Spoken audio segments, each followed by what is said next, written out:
Jerusalema ikhaya lami, ilondoloze uhambe nami, zungangishilana. Jerusalema ikhaya lami,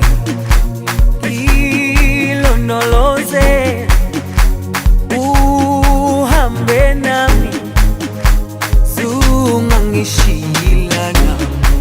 Dawo yami ayikholana, buso wami awukholana. Ilondoloze zuhambe nami, dawo yami ayikholana, buso wami awukholana. Ilondoloze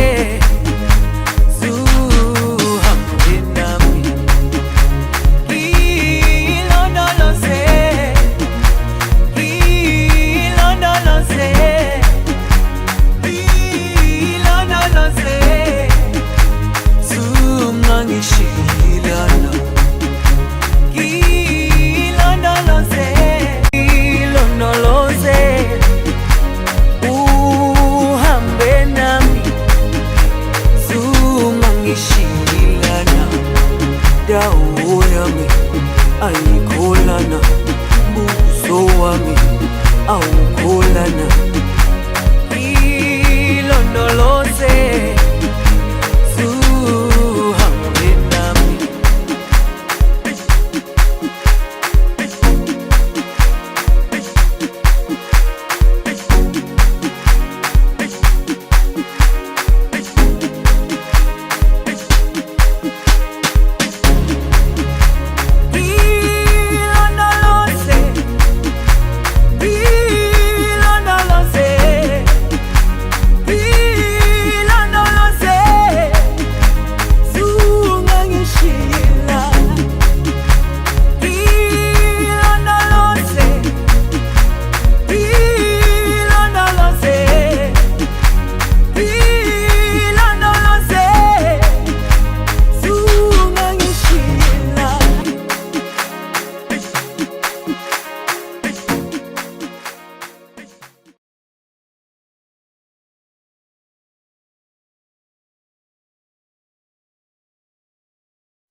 I've met Teddy since 1995, as I said, and my profession, I took care of boxers.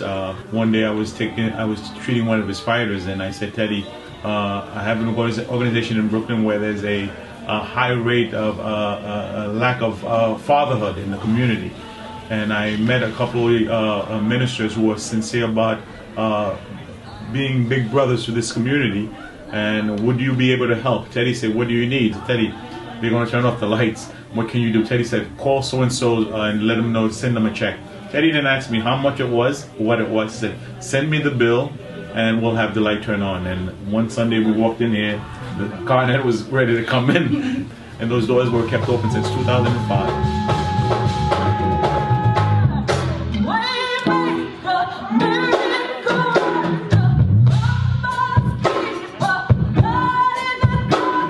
Every year, regularly, we hold a field trip for young men and women who work hard in school. We take 3 buses.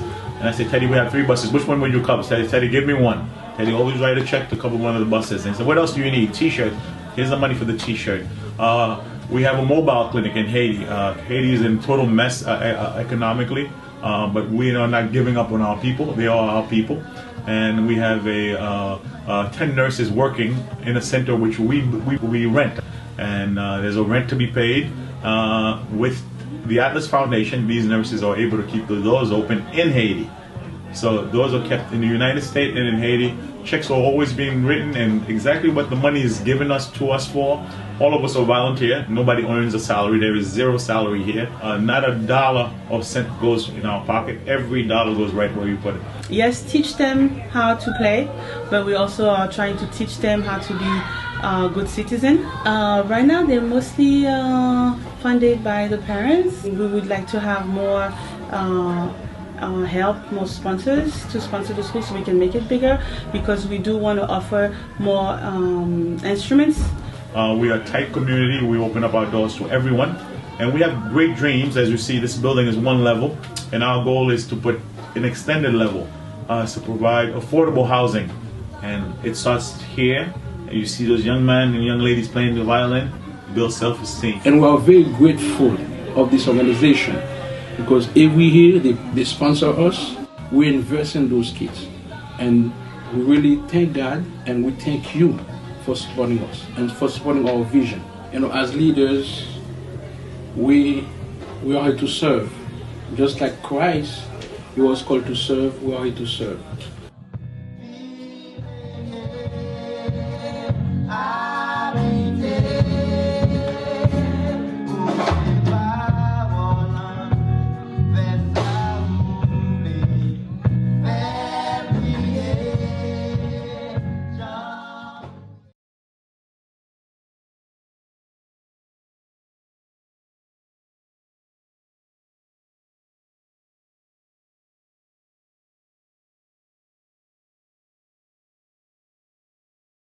Same thing. Speaker through. Ready? All right. Checkez Facebook pour nous, s'il vous plaît. All right. Nous disons tout le monde bonsoir, nous disons tout le monde bonjour, peu importe quoi tu nous aujourd'hui, et nous sommes certains que ou bien chita sur tes chaises bar ou bien à l'aise sur tes chaises bar pour capable suivre à soya émission Théo présent ensemble avec nous. J'en connais déjà César mon frère junior qui est déjà arrivé sous table là. Nous allons parler un paquet de paroles à soya et m'ba pour contre moi avec des belles petits moun là bon côté là, des anges moi j'ai créé à deux mains. Vous comprenez? So nous espérons que à soya va enjoy ensemble avec nous. Nous avons Jenny qui est droite moi et nous avons Loudia qui est gauche moi. Et bien nous connaissons représenter Jésus-Christ dans le temps de là-haut. So je dis à vous fâcher. Je dis à nous allons parler de quelque chose qui est vraiment extraordinaire et vraiment qui est important. Sans plus tarder, avant de commencer, nous rentrer d'emblée dans le sujet nous. Ma passe mesdames, va saluer nous et puis après ça, on a prié pour nous commencer. Jenny, comment est? I'm good. It's good to be here back on the show. It's a good feeling. Ok, nous sommes contents d'avoir tout dans le show. Nous espérons que jeudi, on va enjoy ensemble avec nous. Switch caméra en babarette. Yeah, so it's like dark right here.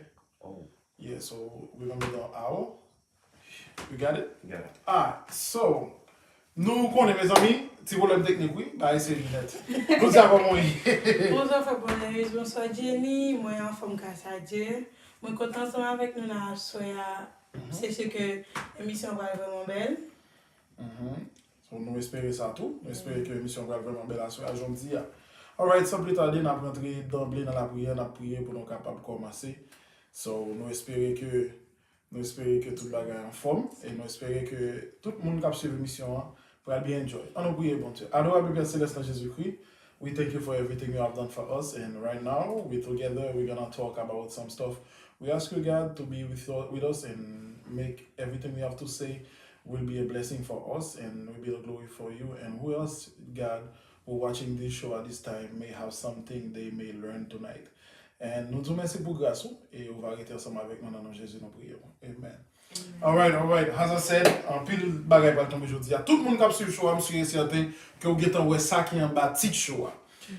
Ça qui est en bas de show, il y a écrit 10 issues facing the youth today. So, si nous sommes capables de dire dans bon créole, langue maman nous à papa nous, 10 problèmes, parmi tous les problèmes la jeunesse gagne aujourd'hui, que mesdames ça yo, yo retiré et on va essayer de parler avec nous à soir de 10 problèmes ça yo. Nous par contre ça ouais, même si c'est certain que nous pral faire en pile parole à soir et nous pral citer chaque graine ou même tout cap suivre mission si toutefois gen on là-dedans yo ou si c'est certain que vous traverser pas négliger rentrer en contact avec nous, écrit nous sur Théophile Church in Christ, checker nous sur YouTube, sur Facebook et nous capables content pour nous répondre et même aider avec problème que vous gagnez. Si toutefois tout ou pas t'avouer écrire nous sur Théophile, nous gagnons un centre que nous partenaires ensemble avec lui qui c'est ARA qui c'est un centre pour wellness qui est CEO qui c'est pasteur Sony Pierre. Ou ka toujours rentrer avec ARA ou taper ARA Wellness Mental Health sur Google, ou ka toujours écrit sur adresse li pour joindre réponse et même solution avec problème à traverser. Avant de commencer, avant de rentrer d'emblée dans tel problème, à part sauter l'autre, ça qui est là. Quel est sauter? Avant de rentrer dans tel problème, l'oudia qui sont côté pour nous à soya. On commence à parler avec nous qui sont côté pour nous à soya. En soya, moi-même ensemble avec cette Jenny, nous prenons. Allez, Loudia, allez. Son talk show, il n'y a pas qu'à parler même avec cette Jenny. Maman va pas au petit, maman va pas lier.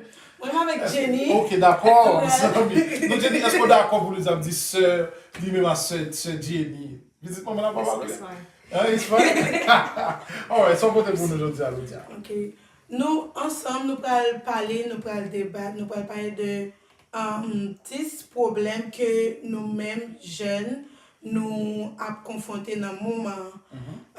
Ça arrive qu'à soi, nous pas fini 10 problèmes. Mais nous voulons commencer par les deux. Si que nous pas fini à soi, nous avons l'autre lundi disponible pour nous pour que nous continuions à parler de lui. Mais nous, yon barre que nous sur de lui, c'est que l'émission pas intéressante. Ou même qu'on suivre ensemble avec nous, préparer pour que nous pour que y ait interaction entre nous-mêmes et faire émission plus belle toujours. Nous avons un point que nous avons pour nous parler, il y a social media, c'est un point qui est vraiment important pour me parler, c'est un plus gros point que nous pourrons parler. C'est un bon outil, en même temps, c'est un problème que nous avons confronté dans le moment en tant que jeunes. Alright. Yeah. Ok, so bien content de vous venir sur point ça. Bon, Jenny a cher là tout, bon, on n'est pas qu'à négliger pour me checker sur. So, what we can learn or what does that mean when you say youth? The youth? Yeah, what does that mean? La jeunesse. La jeunesse, so, ça veut dire la jeunesse. Parce qu'à Haïti, nous comptons des grands gens dit ou même la jeunesse. Comment ti moun fait dans jeunesse? So that's mean les grands gens après ma ti moun. Ça veut dire qu'on dit grand monde dans la jeunesse. So now, as we talk about like youth, so what does that mean la jeunesse? Qu'est-ce que ça veut dire la jeunesse? Youth, I think, respectively, we can put an age into it. So today we mostly want to focus on the adolescent groups, starting from groups of the children starting at puberty. Okay. So we know that puberty for girls can start at the age of 10, and then young men, they go through puberty a bit older. Young men, they go through puberty at the age maybe 11 or 12, but the girls, they go at the age of 10. So we can do that from the age of 10 until the age of 22. But the thing is, some of the issues we have today, even though we are focusing on the youth, if you find yourself to be an older adult like myself, these issues might affect you as well. Because when we talk about education and social media and peer pressure, it's not only an issue for the youth, but it's an issue for older adults as well, because it impacts our lives. Alright, thank you. Merci un pile. So, Loudia dit moi que gagne yon soi-disant plusieurs bagages nous parler aujourd'hui, tel que nous voulons toucher point sur social media, j'en dis et réseaux sociaux. So, qui ça moi-même ou bientôt auditoire là attendre qui ça nous va parler et comment nous va l'expliquer youth là par rapport avec social media que nous identifier qui c'est un problème yo. Right? So, comment nous capable d'expliquer ça à soi? Well, for me, I want to talk about the negative effects it has on the youth. Okay. Like, because statistically they say that la jeunesse yo prend 9 ans la journée dans social media. Okay. So with 9 hours that you're spending on social media, the question is, what are you doing on social media and how is it beneficial to you? Okay. Is it impacting you in a negative way or in a positive way? So that's what we want to find out today. And not only that, but the effects of social media. How does it affect you interpersonally? Your communication skills, how you communicate with others around you. We found out that social media, it affects your sleep, because if you're on the media all day, all night, you can't sleep. It affects your habits, your eating habits. It affects everything. So we just want to get into that when it comes to social media. Alright, nous bien content. Un petit passage biblique dans Ecclésiaste chapitre 11, verset 9. Et m'da aimé partager avec le public là. So, m'espère que ça va trop déranger nous, right? Et puis, nous ta font ti couronne là, yo. M'kwe passage là, c'est, Ecclésiaste 11, verset 9. Qui m'a appelé pour mon Dieu, m'a appelé dans créole. So, li dit comme ça, nous-mêmes jeunes garçons profiter jeunesse nous, fait que nous contents pendant tout le temps, nous jeunes garçons, toujours fait tout ça nous t'a voulu faire, tout ça nous envie faire, mais pas oublier bon Dieu gen pour demander nous compte pour tout ça nous fait. OK. So, selon passage ça, il comme s'il sentit que on se parlait de négatif effect sur dans social media qui gagne. Mais la Bible claire pour dire que pour nous jouer la vie nous, pour nous prendre plaisir nous. Est-ce que la Bible par contre si gagne et mauvais bagay tout n'a fait dans ce ça?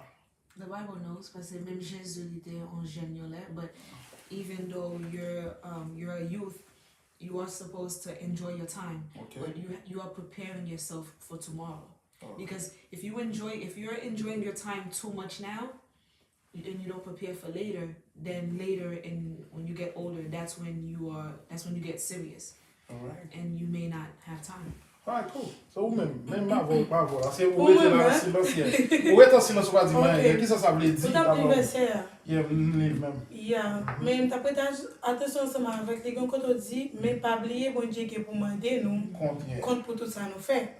Si que on compte qui pour demander, ça veut dire là pendant que nous-mêmes en tant que jeunes, pour me dire que jeunes garçons, à juillet, jeune garçon. tout jeune garçon là-dedans, toute jeunesse, pas venir accuser jeune garçon. j'ai côté les là, pour ça va mettre là. Amen. Ok. Oui. So, je pense que ça que nous prenons comme plaisir, nous pouvons penser différemment. OK. C'est ce que nous pouvons appeler, pendant ma pli, pour moi-même, son plaisir.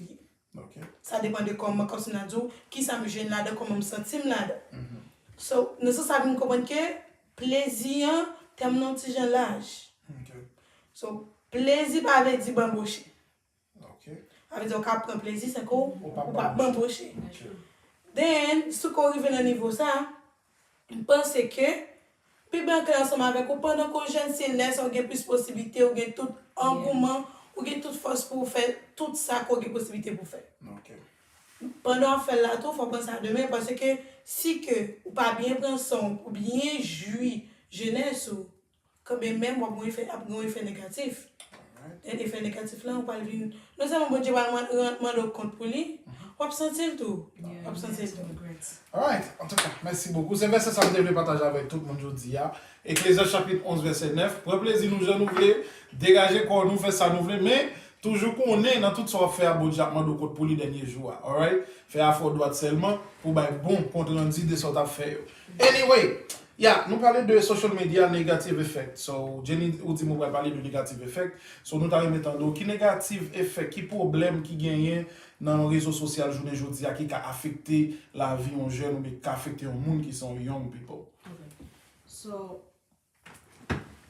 the youth, the young people, when they're growing up, they're in their self-discovery phase of life.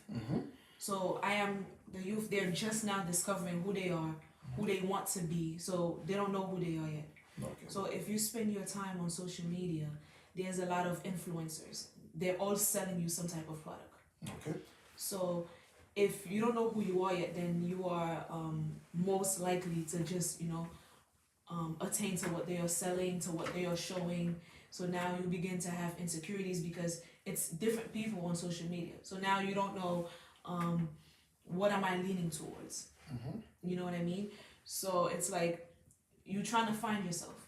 because it's a young age. You don't know who you're at. Someone who's 13, 14, 15, even at 20, you may not know who you are yet. But with social media, so much going on, they, the youth, that's when they think, all right, you want social media.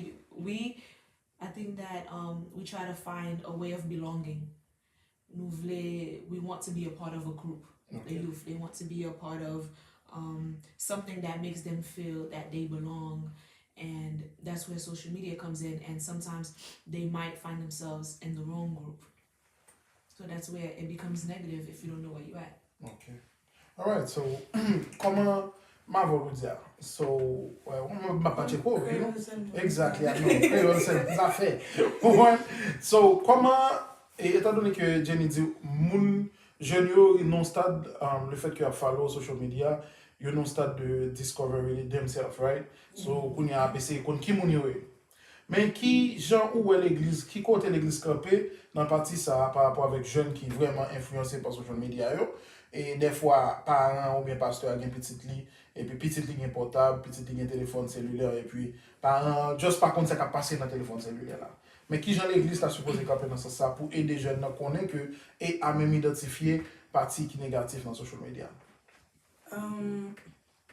Pour moi-même, tout en base, c'est éducation. Dans quel sens? Moun qui a plus, pour moi-même, moun qui a plus connaissance par rapport avec social media, les plus en mesure pour le connaître, ou bien pour le contrôle, sur petit les capitaliser. Okay. Malheureusement, nous-mêmes, nous dans la position côté que nous pas vraiment mettre comme ça dit parents nous le fait que yo pas comme ça dit yo pas levé dans même comme ça dit époque ensemble avec nous que les bagages yo pas vraiment les bagages pas vraiment connaître la question technologie question pour utiliser téléphone social media And how to regulate. yeah ça qui vient passer c'est que yo bay tout mon téléphone pas problème non pas problème mais c'est comment tout mon a utiliser yo même yo pas comment tout mon a utiliser et yo vinn pas un contrôle de exactement d'ailleurs même yo même les a utiliser yo mandé ti moun pendant que ce temps yo pas même mettre en position pour yo apprendre à utiliser les réseaux sociaux. Yo plus réticent dans la question pour apprendre connaître qui ça qui est dans les réseaux sociaux pour yo capable mesure pour yo gagner contrôle c'est gagner contrôle une fois que yo comprendre ça qu'a fait sur les réseaux sociaux yo gagne contrôle yo pas gagne contrôle ti moun nan tout mais dans communauté nous ça pas fait un ba téléphone là yo fini c'est que yo même yo pas éduqué tête yo dans ça et ce point ça non même ça vient affecter l'église ou quand même dans l'église où tout le monde apparaît là tout le monde tombe crier même tout le monde petit tout le monde tombe crier ouais par rapport téléphone dans bail tout le monde comme ça et puis il continue il même là pas adorer tout le monde non téléphone c'est ça pas bon il pas bon parce que il vient gon mauvaise influence si moun tout le monde c'est me dit il gon intelligence pendant que à l'église ou pensez que la fait des autres là la suivre l'attendez l'obéit sur notre téléphone pendant l'église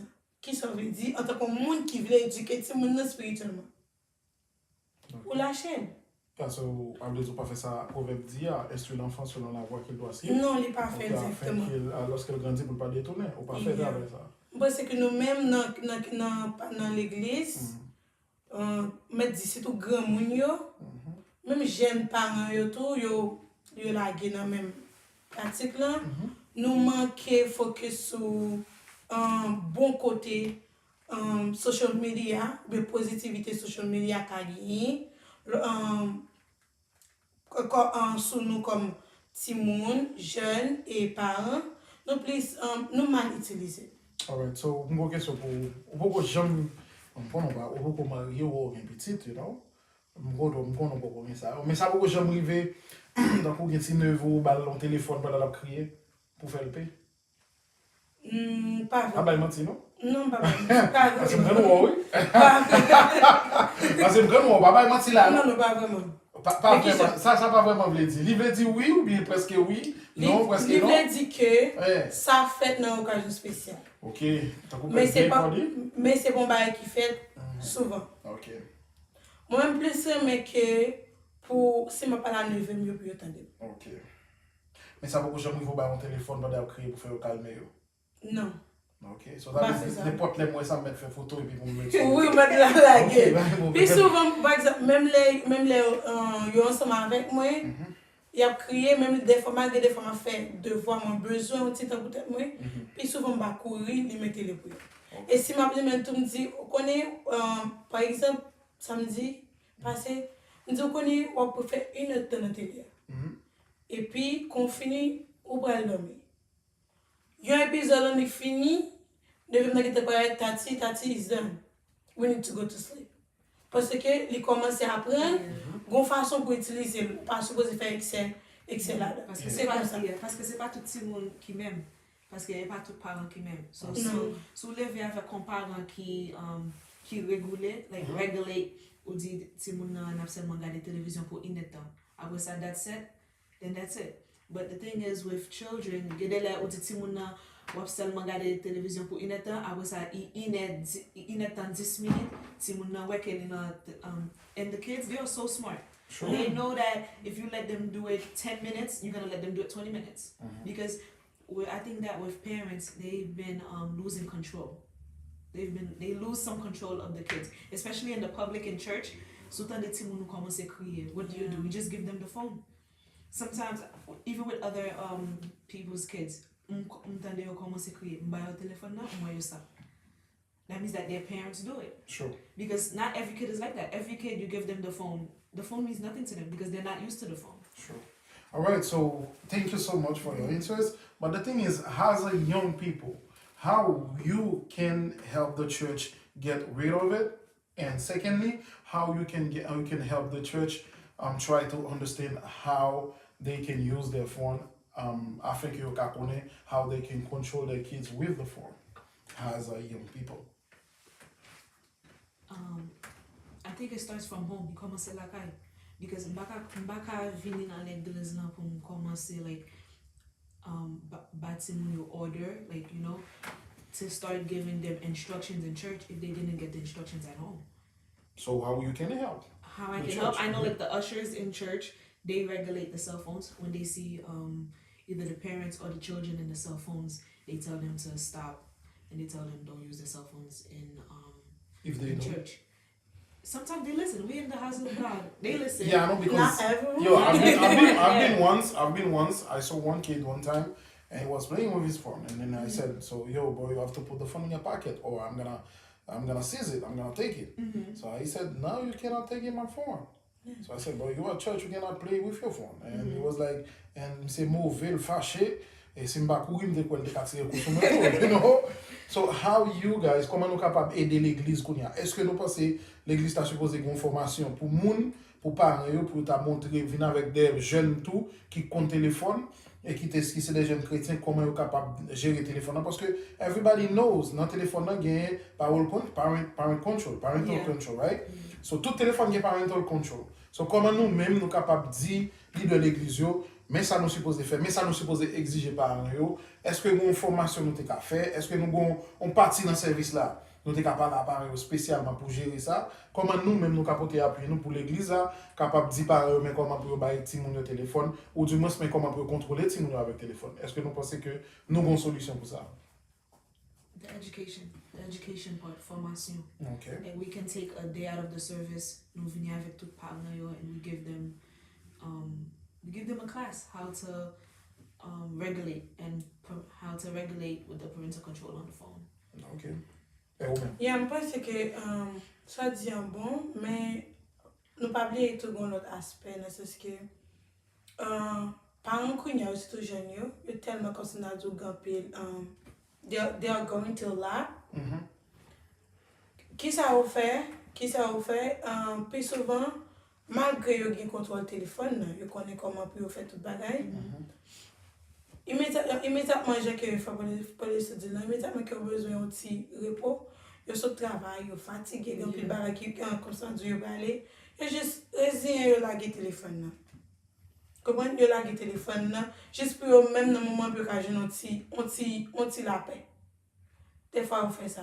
Maintenant c'est ça, comment on pense que nous-mêmes nous pas influencer vraiment là-dedans sans que yo même yo ko joun une solution ensemble avec raison qui cause que yo fait là.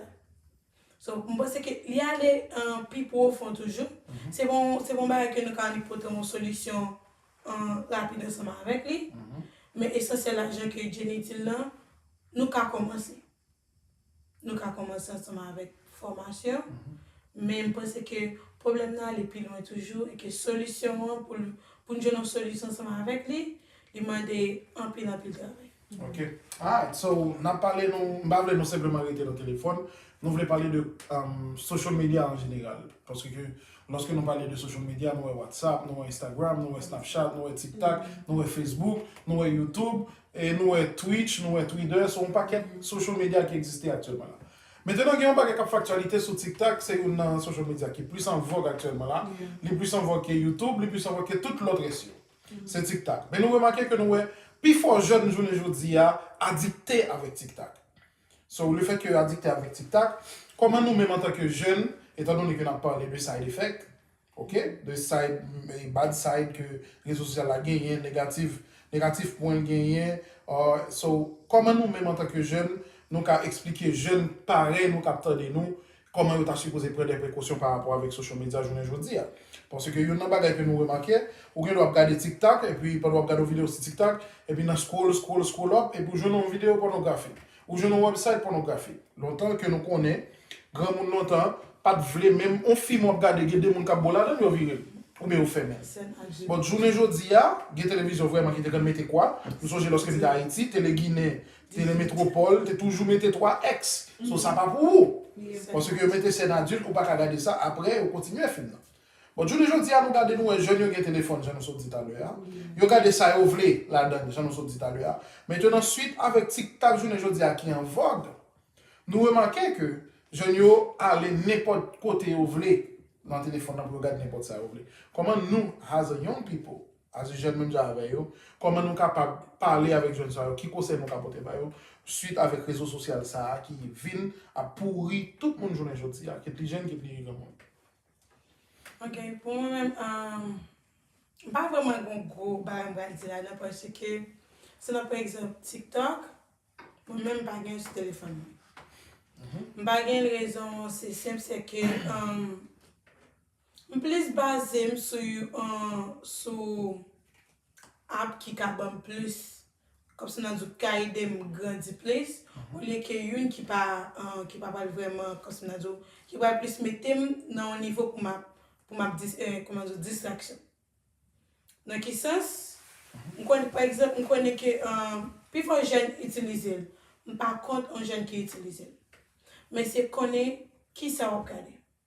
Je pense que, par contre, c'est comme ça sur TikTok, mais je pense que par rapport avec ça qu'on va regarder, il y a plusieurs autres apps qui font.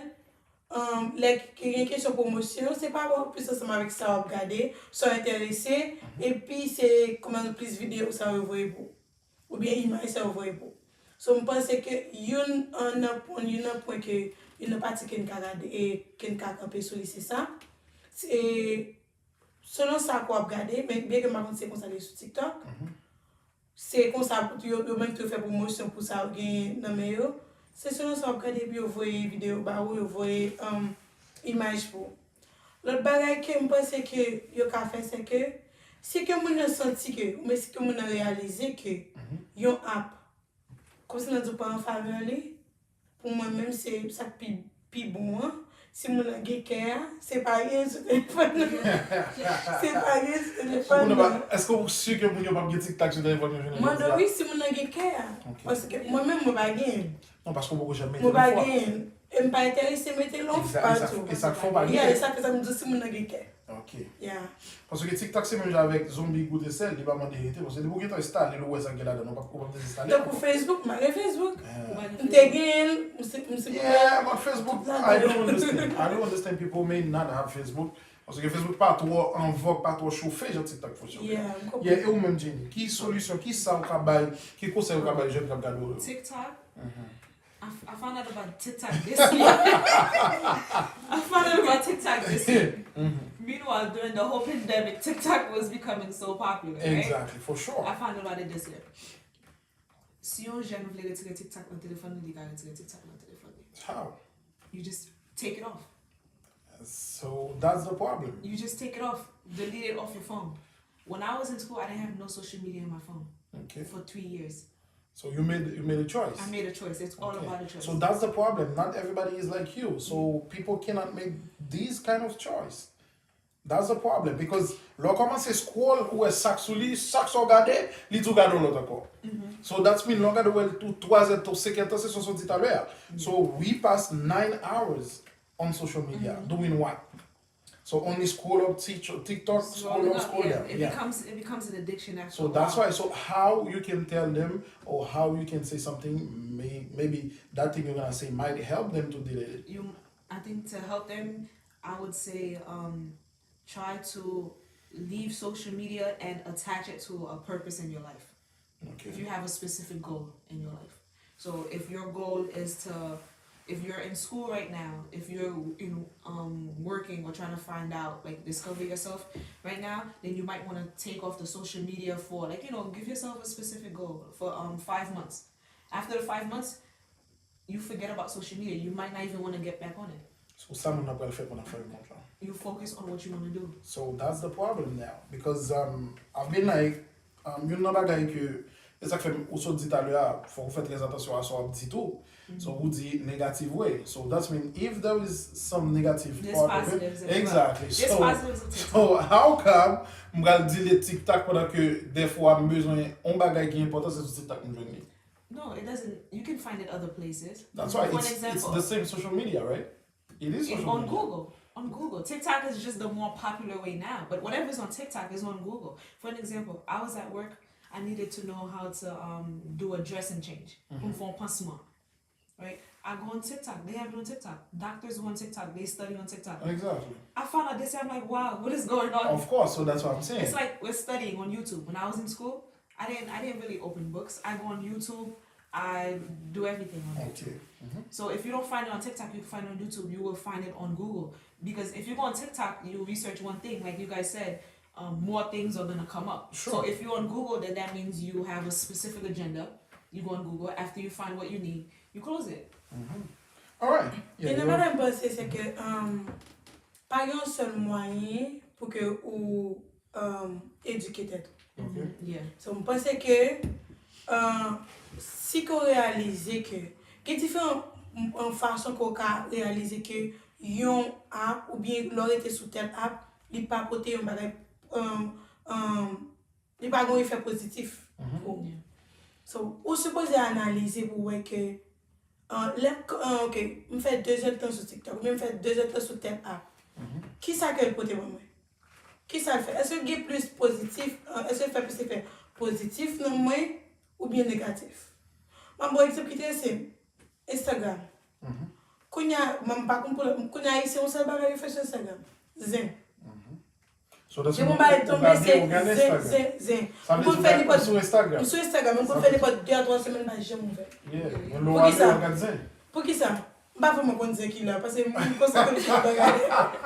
Pour qui ça? Pour qui ça? Hey. C'est parce que, mais il y a des gens qui juste réalisent ça, ils disent, ok, pour mettre le téléphone là, pas pour le moment, bon, me concentrer sur ça, m'a faire. Okay. Il y a une chose que nous avons fait encore, c'est essayer de remplacer.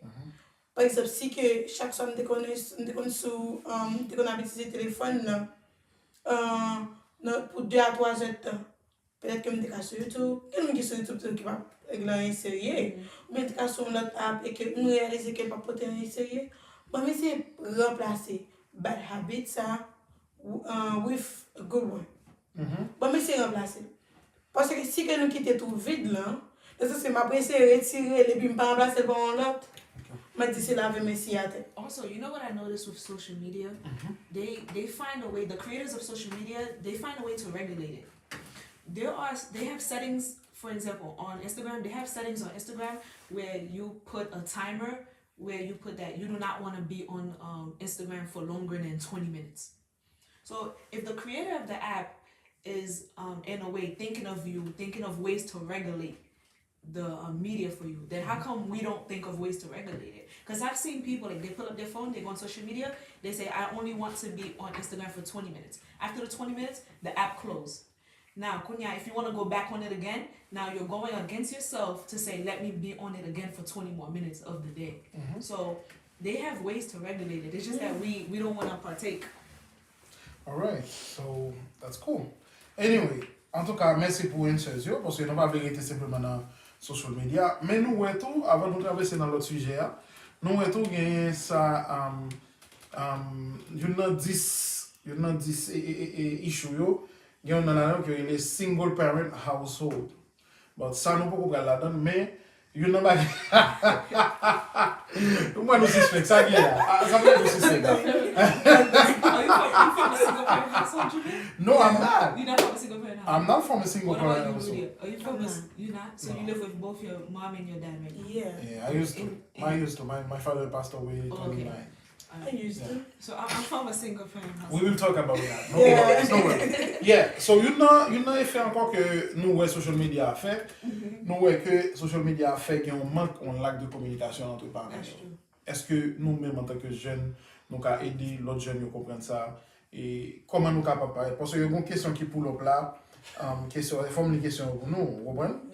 Une question qui pull up là, mon nan dit nous que what solution the young adult offers in building the bridge of effective communication with adult, not just technology, but human aspect of communication. Yeah, with social media, when we spend so much time on social media, we forget how to communicate. Okay. Because we're so used to like short sentences, we send it and get a fast response. We're not used to like one face-to-face conversations. I think with building the bridge between us and parents is basically like taking off the time. You know, on weekends, instead of being in your room all day on social media, go out with your parents, or even stay and watch a movie with your parents. Just the bonding. Social media, what it does is that it takes away the human interaction, and it makes us forget how to interact with our families. That can easily be fixed with us simply eating at the dinner table together. That fix it. Going out, enjoying family time. That would fix. That would definitely bridge the gap. Okay, so you, what do you think? Qui ça qui capable de nous gagner un pont dans communication entre les jeunes et les adultes? Parce qu'on dit mon même créole, Créole. so on a bon créole là, you know? Yeah, what do you think? Qui ça me pense sur... Qui solution y a? Pour nous porter une solution ensemble avec ça, il va dépendre comment famille exactement. Il y a des familles qui me disent que normalement, les familles 7 ne peuvent pas vivre dans le même cas. Okay. So, oui, les pour ça, social media joue un rôle si nous voulons nous parler jouer un rôle positif dans la question réunir famille. Mais en même temps, nous voulons comprendre que puis bonne communication, les fait les démons contre face à face, pas à travers téléphone. Parce que les que ou ensemble avec mon ou kali expression body language mon expression corporelle tout ça, ou ka garder tout ça pour déterminer par exemple si mon même si malgré mon te dit on va avec tel ton, est-ce que par rapport avec j'aime mon visage li, est-ce que c'est bon problème mon qui fait que il dit de telle façon. Comme tout ça est important dans la question de communication, c'est pas seulement mot qu'on a utilisé.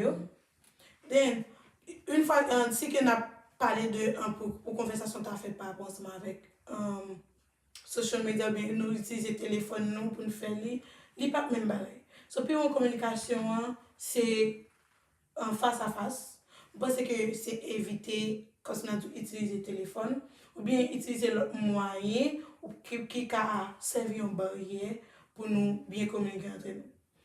Il y a un bagage si que nous si que nous parler pour nous faire, nous faut déposer téléphone là nous parler. Nous déposer pour un moment. Nous connaissons parler.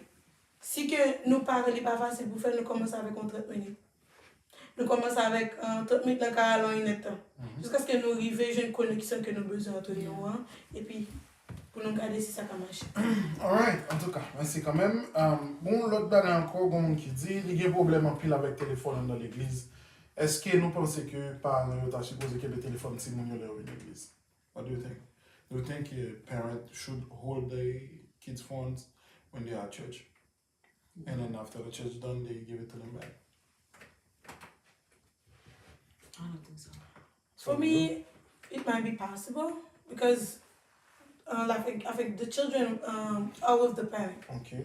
So, parce que pendant que tu es ensemble avec parents, moi c'est que No, but the problem is it's not like they are with their parent because there is Sunday school for them as well.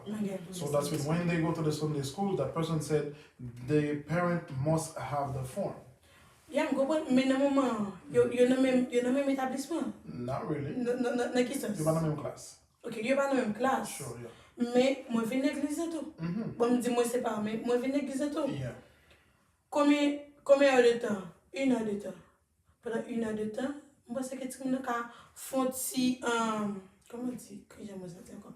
Faut quitter le téléphone pour un moment pour concentrer lui, pour l'apprendre ça la va apprendre. Après ça, la besoin de téléphone. So that's when on d'accord pour parents qui ont le téléphone. Il y a pas un problème. And you, Jenny, what do you think? Do you agree with the parent should hold the phone and after? But it lets him live back downstairs. Do the parent give it back? Ça va dépendre des parents qu'on a. Because why can't we just teach the children at home, even though you have the phone, don't open it? Why do I have to hold it for you?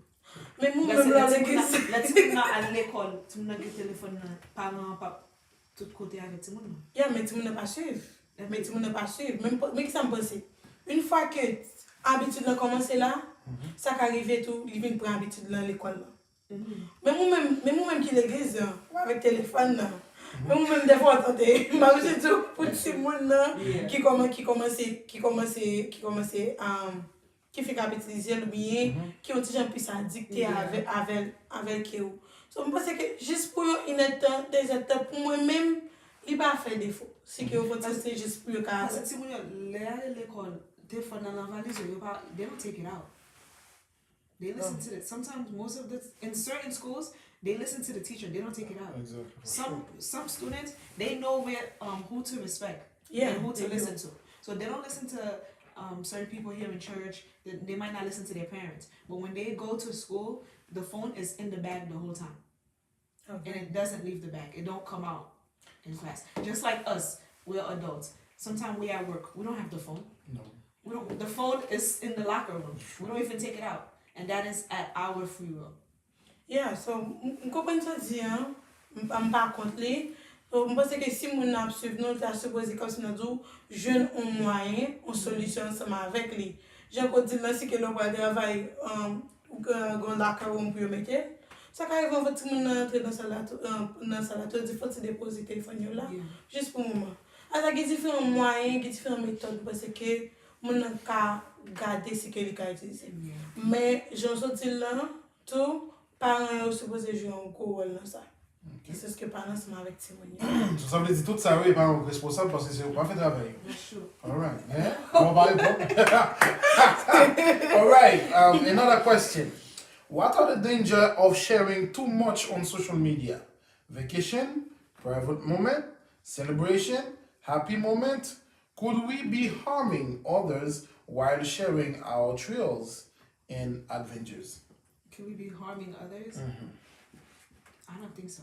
I don't take it as a harm. When I see someone is on vacation, they're having a good time, I'm happy for you, and that inspires me. Like, I'm working hard. I want to be like you. I want to go and take a vacation too. The same way you're relaxing, but I don't think if someone is out having a good time, that should harm me and make me feel a way. Okay. So, private moment as well, that's not bothering you too? Private moment, no, you should not be. You should not private moment. You should because I remember last time and I said that stuff. I don't want to do Bavli Fair nomination, but I got a friend of mine, but he was sharing too much about his kid, right? And the baby girl just born and then he put it on social media. Oh yeah, I think I've seen this. And I've there's a seen lot of something people, like that. they do that. So what do you think, guys? It is okay with you? Ou just fait ti moun nan chambre l'hôpital là et pour just faire photo pour sharing social media? That's not okay with me. Bon, gen ket moun ki mem. No, I'm talking about you. Yeah, I'm gonna answer. Yeah. Gen moun ki mem mette moment ki ap akouche sur social media. Yeah, so is that They okay do with like you? natural birth.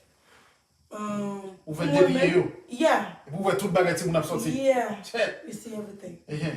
Papa indispose pi moun kap I gayo see everything. I can even show you that video right now. Wow. Yeah. Te charge. So, gen moun ki fel. Mwen men, se nan kwa isi mwen pa ka fel. Mwen pa ka fel parce ke, mwen pense, pou sa ke le privacy, intimacy, mwen pense ke nou suppose kom se nan zo genyen lakay nou. Li pa seman li seman kom nan zo pou kretien, la li pou tout moun net. Li pa seman li pou jen seman, la li pou tout moun net. Apre sa pou kesyon ki gen rapportman avek kesyon celebration, vacation. You okay with that? Not really. Mwen kontak mwen konen ke sa pa ba mwen ken problem. Men, kom gen sa, se pa tout moun ki gen, kom nan zo moral yo, kom se nan zo okay. So you're thinking about others. Yeah. But you C'est should là be que- thinking about that though. If I'm celebrating myself Yeah. and I want to post to show that I'm celebrating myself, I'm happy for myself. I want other people to be happy, to see that I'm happy. Should we be thinking about if somebody else see it, they're not gonna feel good, they might be insecure? Should we So really? let me tell you, it's not only about like you did it once. It's about like the like those people that used to do it. Like this is where we go on materialism. Like they put too much on social media. Like other people like go look at them as model. Yes, And okay. then, in this point of view, I think I'm not gonna like agree with it. Okay. But we're talking about vacation. Once you put it, if you put it once, it's not a problem.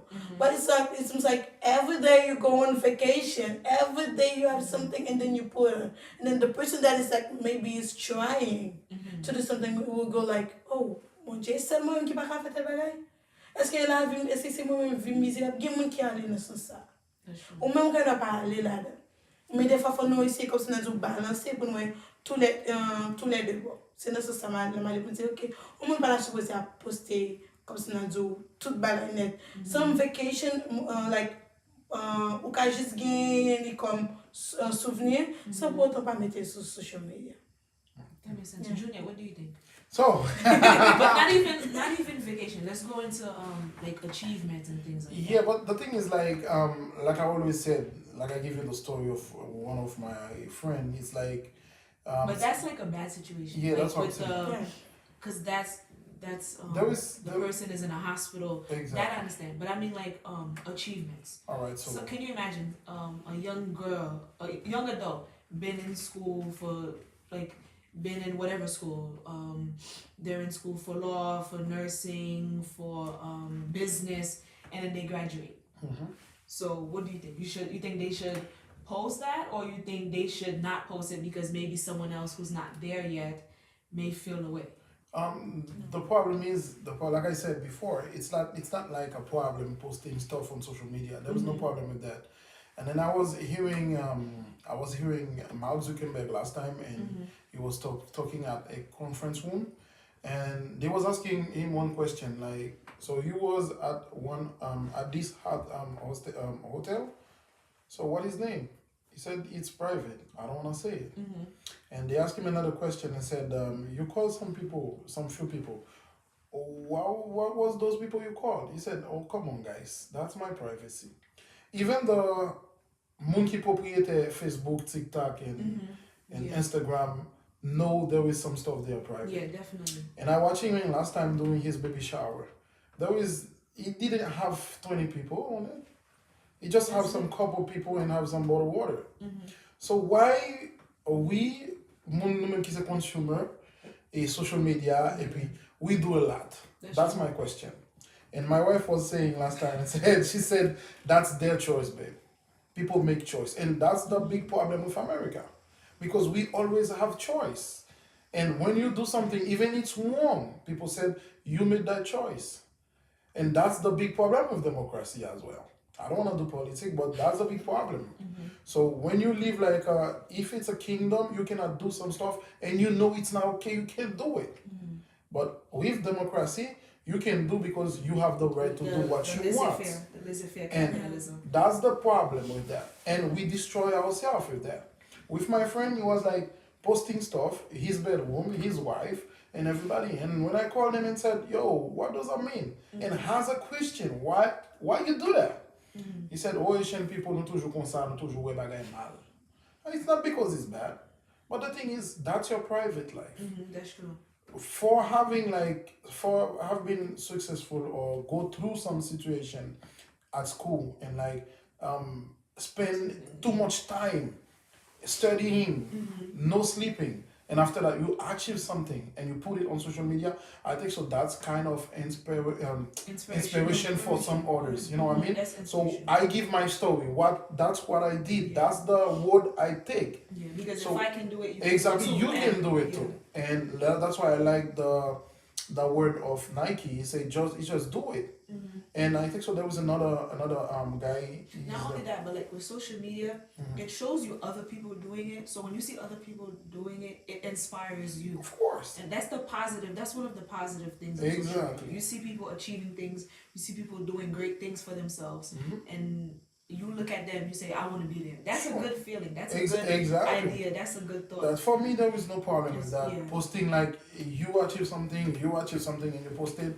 But the thing is I only want you to give the story.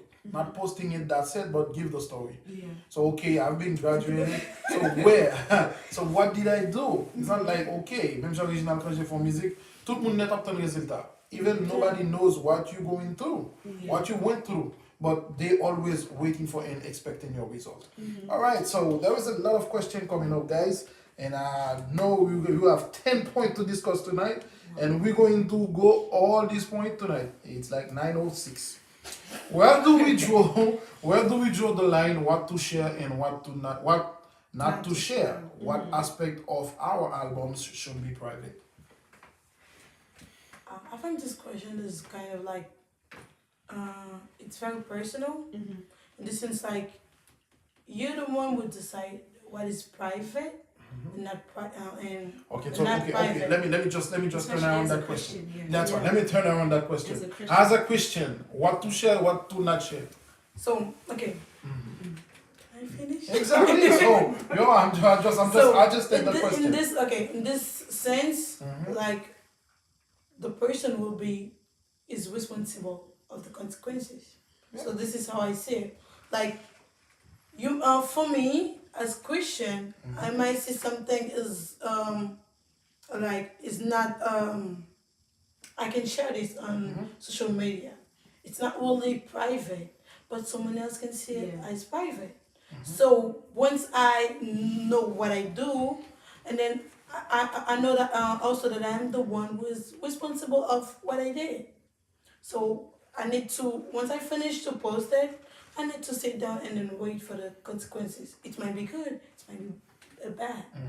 But I think this go more like personal. Personal, that's true, because we all are on a different level of Christianity. And I think with social media, before you post, I know we have siblings, we have cousins. Yeah. It wouldn't be a bad idea to ask your cousin, is this okay for me to post? That's not a bad idea. All right, that's true. All right. What are your opinion of negative feedback on social media? People use social media to post content they love, but they also use it to share experiences they didn't love. What was your negative opinion of that? Is the question like when we post something and we get negative feedback, how do we feel? Yeah. That's why social media is one of those things that not everyone can be on social media. Because you can post something, you can post something and then you get negative feedback. Exactly. Now you just have a bad day for the whole day. You just so- have a bad day. So I don't think social media should not be for kids. Okay. You have to have at least grown, have some type of maturity Okay. to be able to understand and value negative feedback and be able to take in negative feedback. Because if a kid is growing up and they post something and they get the wrong thing, they get the wrong feedback, that can destroy their whole Their whole life. That's whole true life. because we got some examples. Some people kill themselves. Some kids That's kill true. themselves because they've been like posted some stuff and other kids said, "You look like a pig. You're so ugly. You're so big. You're so fat." So anyway, all right. So let's go to the second point. The second point talk about like single parent household. So it said since 1960s, the numbers of the single parent household have significantly increased. Today, 14 million single parent homes are responsible for 28 million children. wow. Raising a child in itself is difficult enough, no matter whether it is a single parent home or not, especially with tough economic conditions. So, what is your advice or what is your point if someone you know they have been raised child with like being like single parent? What is if you have experienced that, share it with us. If you're not, and you can always give your advice. Let's go. We start with Janie. I mean, yeah. We start with I'm you. the only one who's been raised by a single parent. Yeah. It's definitely tough Alright. because I think in the household you do need the mother and the father. So when you're raised by a mother only, now the mom has to try and take on the role of being the mom and the father, but it's technically like the mom, like women, mothers, they're always saying, especially single mothers. If you pay attention, they always say, "I can be both the mom, I can be both the dad," but that's not really true. Mothers, my mom, Mama mothers, got it out. yeah, Okay. my mom has did an excellent job. Okay. Yeah. Like, look at me, I turned out great. Yeah. Right? Oh, But my mom- Okay, you know that. My mom has did an excellent job, outstanding, everything. But you still need a father because there are some things that a father can do that a mother cannot. And if you get to know me more, then and if you get to know other women who have been grown in a single parent household, you will realize that there are certain things that they don't have. There are certain things that they don't have that other women who lived in both who live with both parents Sure. that they have that I don't have. Like what? For an example, like certain insecurities. Okay. Like you need your father in your life to, like, to raise you up, Okay. to teach you some things, to teach you things about men, to teach you things about your value. That way, because your mother can teach you about your value, but there are some things that your father has to teach you. Sure. Some mothers, like I said, mothers, they do a great job. But the thing is, at the end, it won't matter how much of a great job mothers do. The father is still needed in the household. And then later down the line, even if you don't realize it now, later down the line, when you get older, you start to realize, like, wow, there are some things that I'm lacking because my father is not in my life. All right, cool. All right, thank you for sharing with us. All right, so you, how about you? Okay, what is your advice about that? So, do you think it's okay, so to live in a family there is only one parent present, or so do you think it's not okay? Normalement, moi-même, moi, je vis ensemble avec tous les deux parents. J'ai des, comme ça dit, réalité, comme ça dit, réalité, les vivre ensemble avec un seul parent, Ou pas je ne comme- pas vraiment connaître. Ok. Pas vraiment connaître. Malgré des fois, comme si on a dit, on senti malgré tous les deux parents là, des fois on senti comme si on a dit, on veut de besoin comblé. Ma besoin de pour un monde qui lève ensemble avec. Et pas dans le moment sur un seul besoin de parent. ménage là? Oh, Jésus. Ah. Oh, et ou du qu'on vide, maman là, papa là, ou bon vide, mais qui vide ou bien? No, you can still have You can kids. still have Eh one. ben, They have on some besoin de kids. vous, on No, regarde ça no, vite. no. They have some kids who were raised by a single mother who turned out probably better than Yeah. kids who were raised by two parents. Like she said, you can have two parents and then there's still a void. Ok, bon exemple, Papa, c'est pour pour de- ça. Oui. Jésus non, non, vous qui vivez besoin encore. Bon exemple, c'est pour ça. Hey. Non, ok. Moi-même, Bon différence entre moi costume du côté me lever. Ok. Parents ensemble avec parents costume du yo ka alterner pour riter pour moi. Mais par exemple, gon parti ti moun qui lever boy ici, malgré tous les deux parents dans kay, mais pas gen temps pour yo.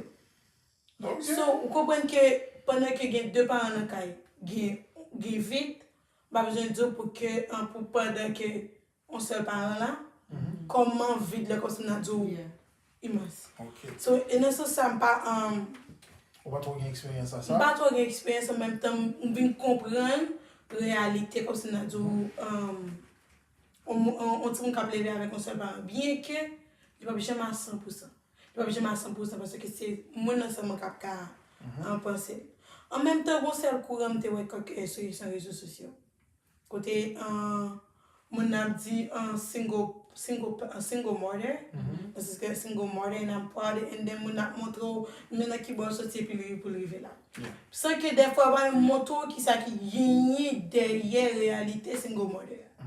Moi je pense que question c'est même ça n'a pas de sous influence réseaux sociaux grand pays jeune kounya qui la gagne question single mother. Yeah. It has become the norm. They normalize Yeah. single mother.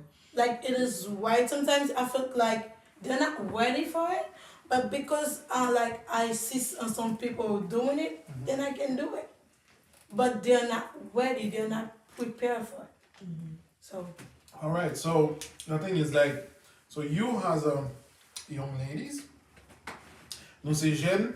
So qui gens nous capables de l'église combattre ça parce que selon les statistiques nous connaissons l'église c'est une communauté qui est plus single parent là-dedans, mostly single mothers.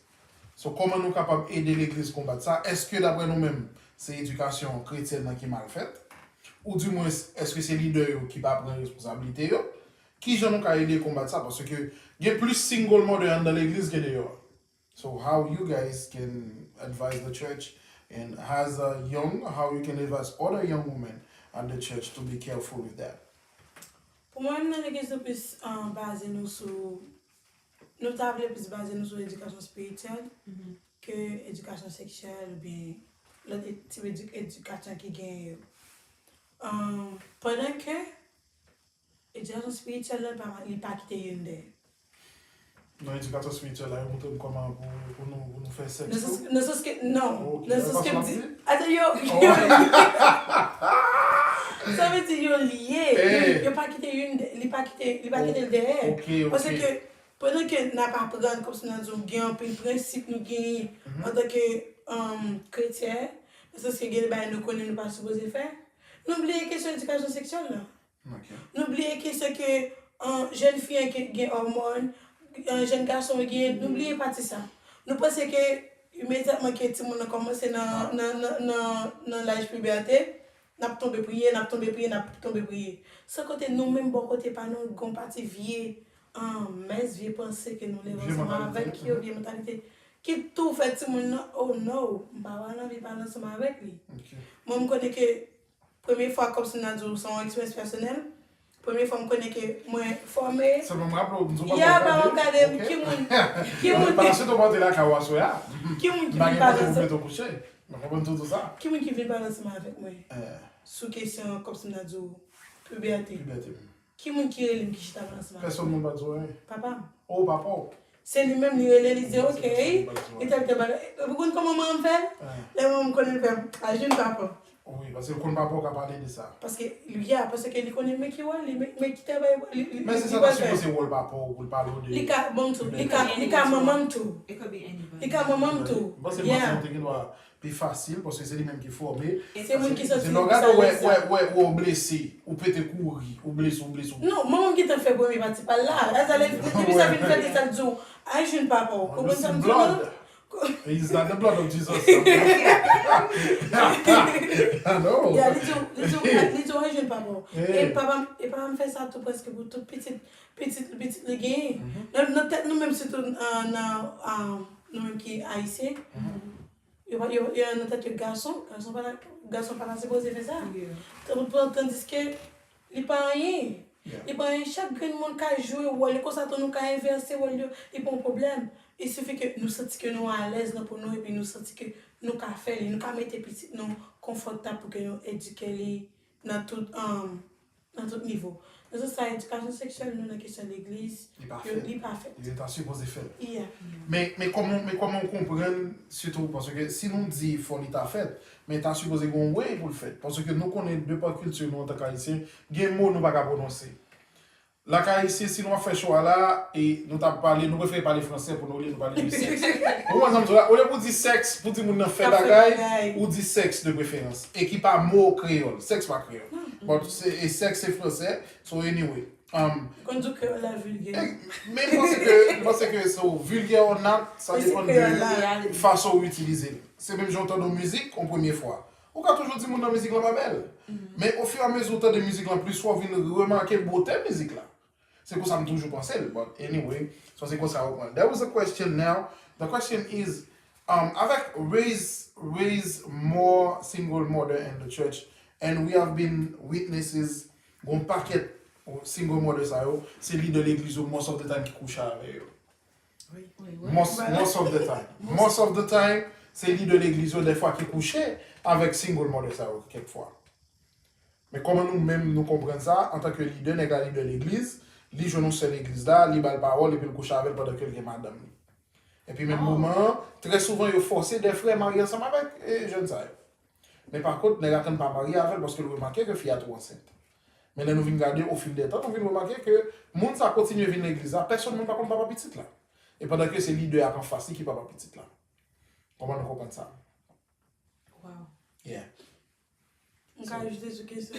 On va ajouter cette question là. No, you cannot do that. The leader of the church. Yeah, of course. Sometimes some of the leader get those fidel pregnant. So how you girls who knows things like that happen and how you can advise, what is your advice for those girls who have been abused by their leaders? So how you think about that? What do you think? So before answering, like I want Jenny to know that when it's talking about leader, it's not only about the pastor. It's about like Every leaders of the church. you are a leader Yeah. because of what you're doing right now. So They put en position d'autorité. yeah. It's even like ou c'est moniteur école du dimanche ou c'est diacre ou c'est whatever. But even you are a leader, so sometimes, most of the time, those kind of leaders get the fidel pregnant. And those leaders are already married. Exactly, yeah, they got family already. Wow. That's a big issue.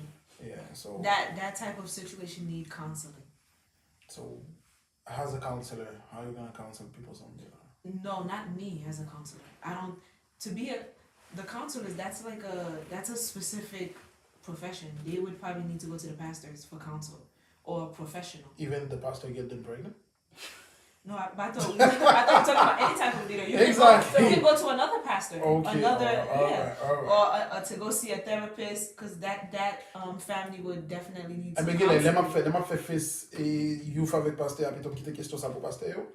Maybe. Entre youth avec pasteur. Probably. Yeah. Alright, so alright, That was let's a big move on. question. So avant que nous can ajouter que je que Jenny dit The question is still. It's not, that's not something I want to think about. When you get to know me, I'm a peaceful. I don't think about those things. yeah. So Yeah. comment on dit ça malgré situation arrivée, je que Jenny dit il peut être peut-être un psychologue. Yeah. Gon bagay pour que nous supposer connaître que même moun sa ou gen quelques approches à faire, yo obligé faire dans ce sens que yo basé sur foi moun net.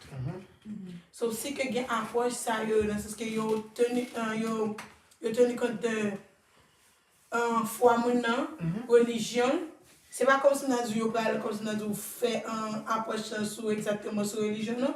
Mais pendant qu'il a fait approche ensemble avec vous, yo gardé nan qui fait mon lever en foi qui religion comment on voit bagay yo pour que yo ka aider ou so me pense que gade monde comme ça qui a été dans tête yo pas parler psychologue gade situation les arrivé monde sont obligé à un psychologue ou gade chose ou un psychologue qui chrétien qui même foi ensemble avec ou et puis bon toujours nous même nous pas en tant que chrétien pas bonne tête dans la question l'église spirituelle c'est bagay bagay qui obligé à un psychologue. Alright, so there is one question here.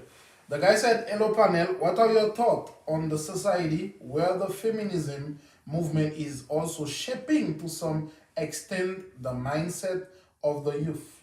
It's make them feel like they don't need a man in their lives, like a man to raise their family. I'm into the feminism. Yeah. Because nous, féminisme, nan presque tout net gay pour ya. Tout name. Presque tout net gay.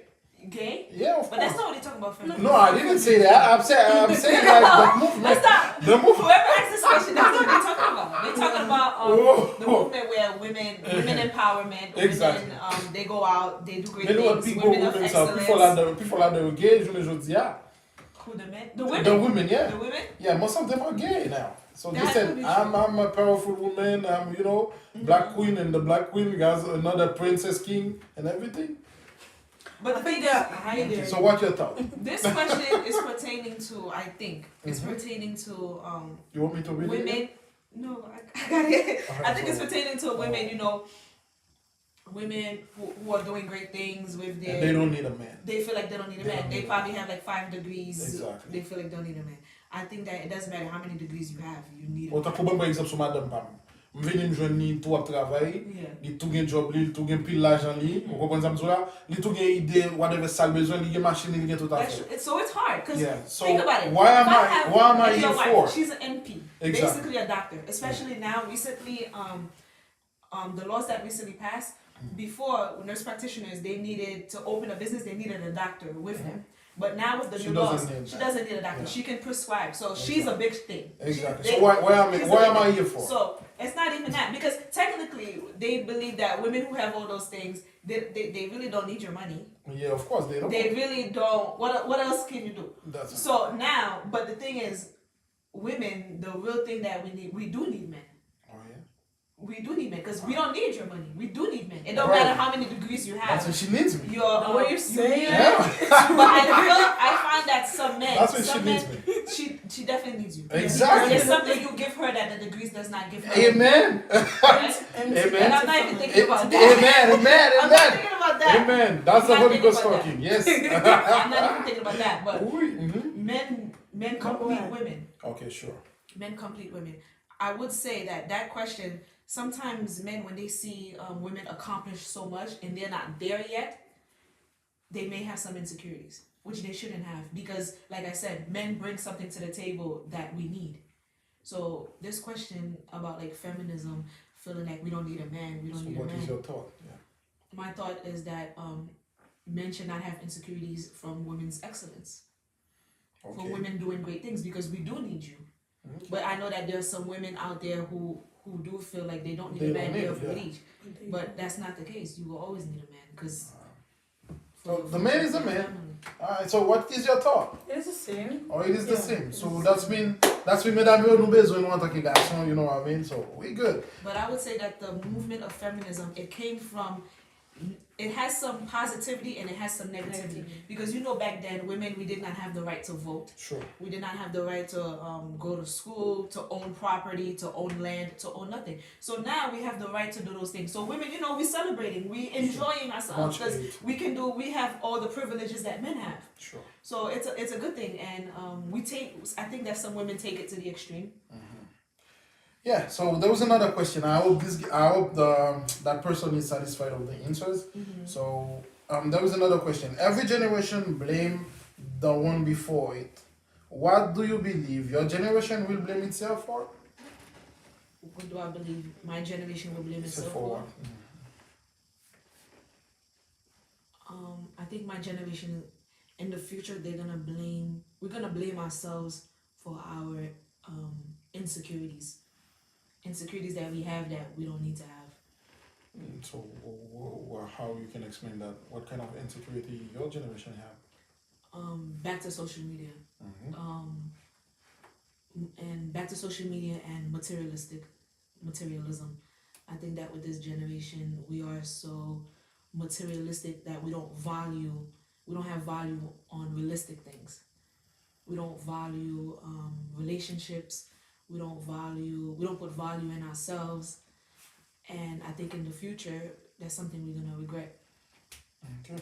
You, what do you think? So, par rapport à la question, ça m'a vu connaître, est-ce que c'est qui ça que génération ça pral blâmer génération qui vient comme ça n'a dit qui vient après là. Non, génération qui est là avant là, ou bien c'est comme ça notre propre génération par la blâmer. No. So that's when he said, what do you believe your generation will blame itself for? Yeah, because c'est pas ce que j'ai commencé question. Exactly. Every generation blames the one before. Ou même Avec la yo de qui ça va blâmer. blâmer génération pour là?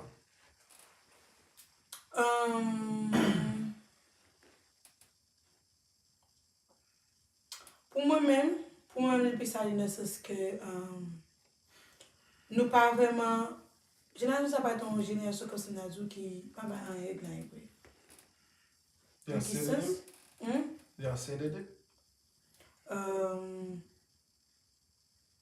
don't think so. La question que je peux parler, c'est. Par exemple, par rapport avec ça, la poster sur social media. Nous ne pouvons pas mon gagner pour nous. Comment ça me dit là? Nous ne pouvons pas gagner pour nous. Nous juste comme ça, nous ne pouvons pas des conseils, nous ne pouvons pas faire et puis jeune la école, nous la école. So, je pense que par rapport avec les gens que nous y avons, si une génération qui vient après nous, ça apporte un bagage négatif sur eux. So, je pense que nous pouvons blâmer nous pour ça. Okay. All right. So could not having a father create a stronger desire to wash you to a relationship, to have a relationship? Because not having a father, Est-ce qu'elle pousse ça beaucoup a relationship, I don't think so. I think that those are misconceptions though. Misconceptions and stereotypes and a lot of assuming that when a child is not raised with the father that conceptions that the child sometimes can become sexually active at a younger age and want relationships. I don't think that's true. All right, because some people say so. Yeah. So how do you explain daddy issues? We find that a lot of women and men have daddy issues. What are your examples of daddy issues? Daddy issue? Yeah, so problem papa, so you know. Des questions comme ça difficiles. Yeah, because if you get married, by example, okay, you get married with men and then ou marié avec Allen, by example, qui là, okay? So et puis même moment, papa décidé pour faire tout le cadeau machine. Sans pas dire Allen machine la faux cadeau machine. Is that a problem? Of course it is. Bon, ok. Marronné, dès qu'on stéréotype. And Allen could not afford this car. Qu'est-ce que vous pensez? Is that a problem? Of course it But my father is. Exactly, he has to talk to me first and said what is his plan. So what is going to do? Il en parle ensemble avec moi. Premièrement, je ne sais pas que garçon fait. They did. Puisque fille fait. What do you mean garçon pas fait? De qui ça? Maman plus a tendance à agir comme ça que papa gagne tendance à agir comme ça. Bon, c'est ça me passe. Okay, it's not true. Moi-même, par rapport avec pas expérience, on fait non par rapport avec ça moi. Yeah. On parle oui. Par rapport avec ça moi, je pense que son moi toujours les mêmes c'est ça. C'est éduqué, on n'a pas éduqué dans ce sens. Oh, so that's when the bon machine somehow ou pas connaît. Dans ce sens que si que moi éduqué ça m'a connaît que moi vie ba petit moi tel bagaille. Mais le comment ensemble avec lui. Bon m'approcher mari. Ça veut dire que comme si nous ou papa pour ça. Comprendre? Ça arrive tout même mari a cherché une façon pour le faire bagarre la pas être plus belle toujours. So je pense que son éducation qui relation ou même ou bâtir ensemble avec mari ça sa petite ou gagne. So je pense que pas tout le monde qui peut faire. So je pense que c'est pas rapport avec comment par exemple peut-être que c'est pas ça me pense oui c'est pas papa mais faut peut-être négler everybody live avec ça because we can work together and you do something nice for your wife but see if of course if the father don't like the guy then they do like petty stuff. Yeah. Alright, so cool. Alright, so it's not okay by the way. It's not okay, but is it okay? But what if he come to you Exactly, and say like, let's sure. do it together? Exactly.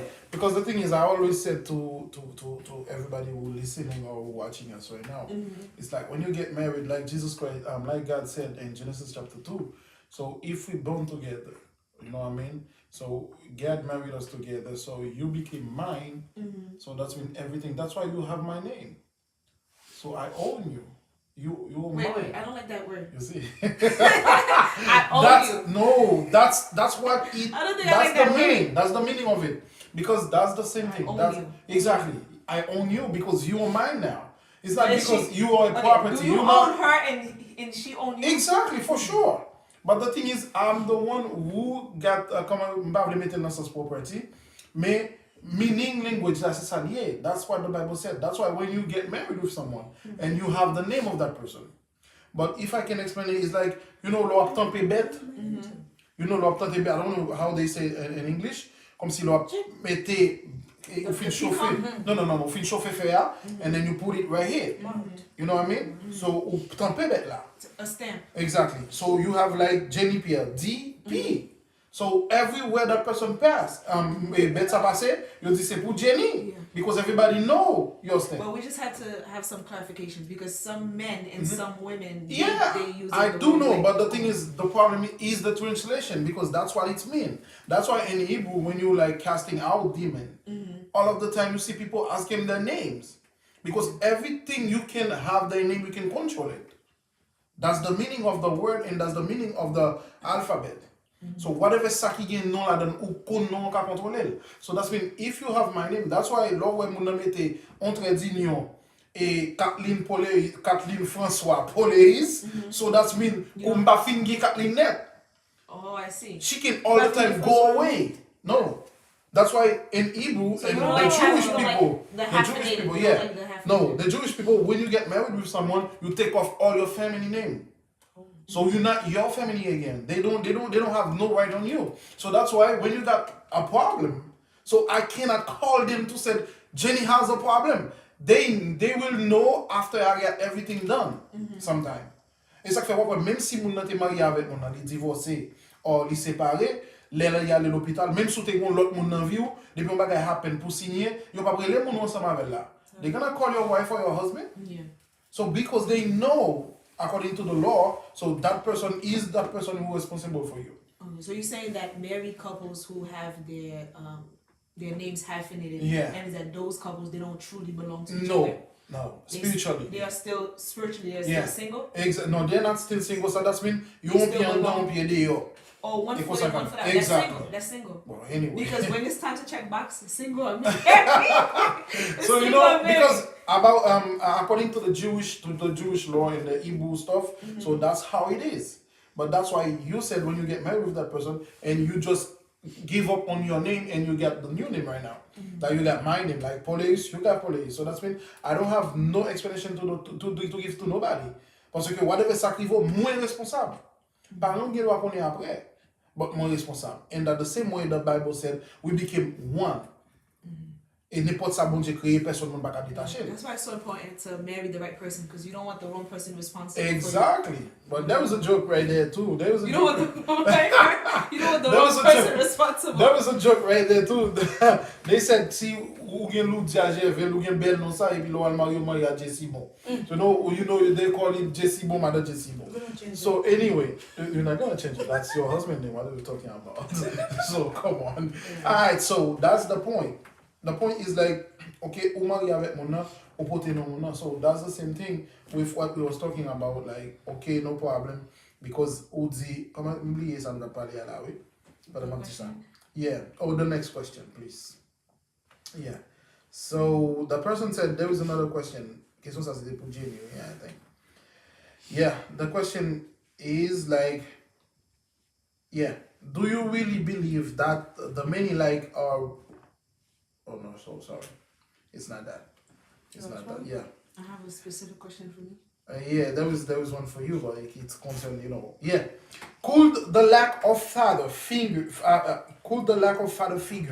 in a woman's life be a stimulant for a bad relationship, such as domestic abuse? It could. It could. How? Because if you're not used to having your father in your life, like as a protector, because you know, the women, when you have your father in your life, you see him as, you know, he is the Christ-like in your household. He's the person that you go to when you have issues. But that's the thing what I say about like strong single mothers, because when the father's not in the life, it becomes the mom. Because I don't want to talk about the negative aspect of the absent fathers, because then we are negating the positive aspect of the strong mothers, the mothers who are protecting the kids, the mothers who are standing up, the mothers who are providing, and they are doing it very well, like my mom. Like my father, I didn't live with him, but everything else that I needed, my mother did. So I don't like others like myself. We don't really see.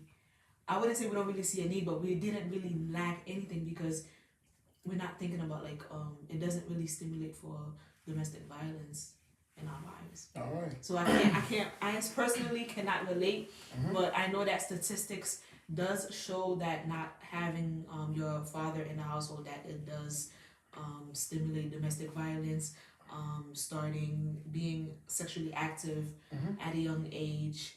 It absent fathers, it just starts like a lot of bad things, but personally I cannot really relate.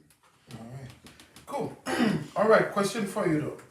So do you guys believe that there should be a ministry in church that its purpose is to work, educate it, and prepare the young woman in church to understand what being a wife is all about? Est-ce qu'on pense que c'est supposé qu'on, you know, on comprend pas yo, on pas yo, pas besoin de traduire.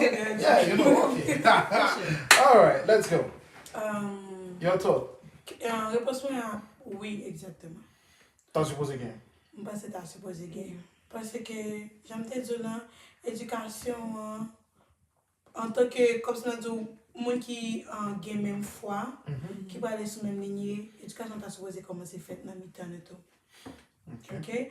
Oui, famille est supposé jouer un rôle, mais pendant que nous-mêmes pasteurs, nous mariés, mais est-ce que nous faisons information pour eux? Est-ce que nous, comme ça, et pas par exemple important, mais est-ce que nous faisons chiter ensemble avec eux pour qu'ils connaissent exactement qui ça mariage là, qui ça vie comment dire, vie en décalage là exactement? Il y a une église qui fait, il y a une église qui pas fait, il y a une église qui pas mettre accent sur lui, juste faut y passer. Mais je pense que c'est vraiment important pour faire ça.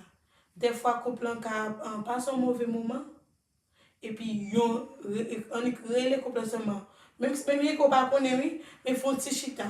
Quand des mariés, parler ensemble avec eux, essayer de discuter qui problème qu'on habite dans le foyer, dans la famille, sans qu'on soit obligé d'aller sur le couple directement, pour apporter une solution.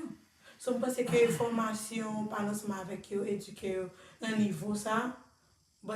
Pour moi, l'église, c'est plus grand toujours. Pas aller dans l'église dimanche, oui, je t'ai adoré, fini. It's more than that. Yeah. All right, cool. All right, so j'en ai dit à nous 10 points dans débat sur mais après 3 semaines dans ouais. So, nous get away aspect social media, nous get away question single parent, but the third one is gonna be drug alcohol abuse. So it said like there have been time in history where every actor or actress in a movie was portrayed with a cigarette in hand, as smoking was considered cool. Today, about 20% of high school students admit drug use and 41 report drinking alcohol. So, nous toujours connaissons depuis longtemps c'était comme ça et des fois j'ai même les notes à Haïti tout c'est toujours même bagarre là nous qu'on fait. Des fois on a un programme on pas qu'on fumer ou li mon cigarette pas fumer. Vous faites comme ça, fumer? Yeah, on fume cigarette là, even like for once.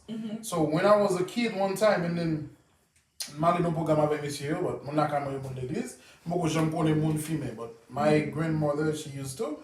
And then nèg pour jusqu'à montrer me jeune gens tout et puis nèg bon mon cigarette. So it was the first time I just smoked that thing and then after that me fait nuit lambada on me because it was like m'a toussé, boge moi pas bon. J'ai m'a fait de l'eau et pas qu'à dire là quand même ça me fait. So that was tough and we m'a parlé. That was tough for the first time and then that doesn't mean there is another time, you know, if I keep saying first time, you know. So it's fine. So that was that feeling I feel like okay, est-ce que me t'ai doit faire ça pour me montrer que but at the time Et m'étais obligé de faire parce que tout le monde net a fait et puis me sentir que c'est seulement moi-même qui est différent. But the thing is, I didn't have the mature enough to know there is not my place to be there. But the thing is, I was with them and they smoked and they know how to do it. But that was my first time. I said, I used to do it. And first rally, et puis c'est it was like worst night in my life. And then, c'est ça nous venons journée aujourd'hui. Et journée aujourd'hui, il devient tellement populaire, c'est ça, on dit même dans high school, journée aujourd'hui, tout le monde fume. Et c'est pas seulement cigarette, journée aujourd'hui. Even though longtemps, tu can mettre pour son style, you know what I mean? But right now, it's more than cigarette. The marijuana. Exactly. Drinking is more than alcohol right now. Dans le pays, nèg yo boit ça relé quoi boy ici à gain, yo relé Florida. Dans le pays, ouais.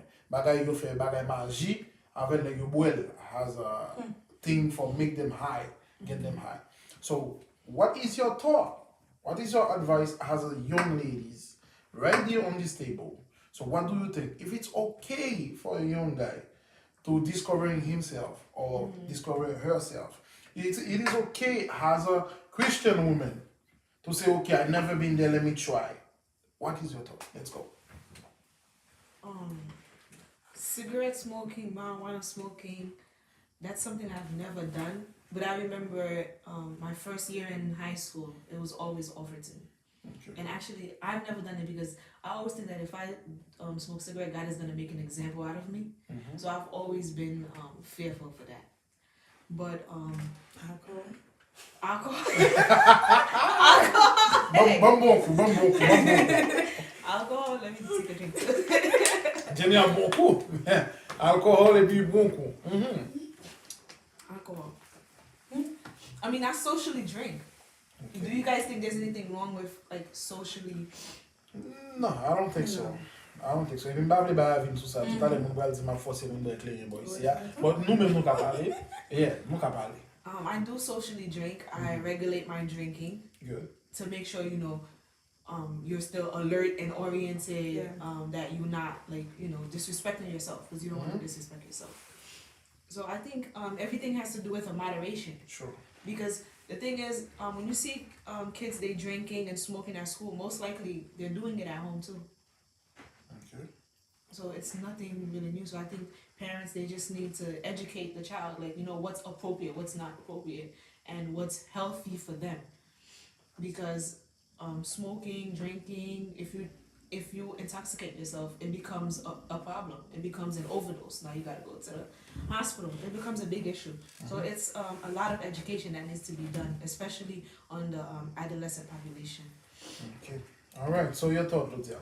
What do you think? So I do remember one day when I was in class and then like the professor come with a topic. It was like, each one of you gonna tell me what is a duck.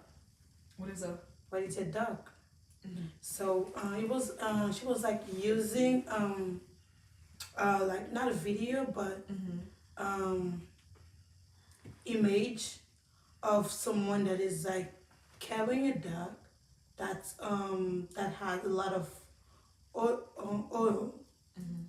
Then she was coming up with a question. She was like, "What is a duck?"